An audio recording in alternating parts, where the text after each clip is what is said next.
Hey everybody, welcome back to Tech Odyssey. So this is a short, brief little video. You're going to hear a lot of noise in the background. I'm doing this just real quick with my Pixel. I don't have my microphone or anything crazy hooked up, but I had somebody that wanted to see how to take off and put back on, well, take off the Survivor Strong clear case for the iPhone XS Max.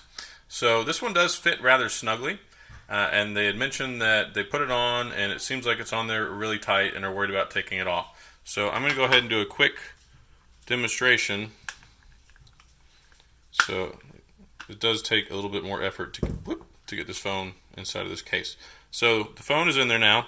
I've found that the best way to take this case off is to push on the top right corner here. So hold here, push on the top right corner until you get the edge out, and then go ahead and get this other edge off. So then you've got the whole top part.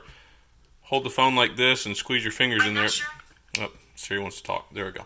And then you can pop it off. Ta-da! So, just sort of fix any problems. There we go. So, one more time. We've installed the phone.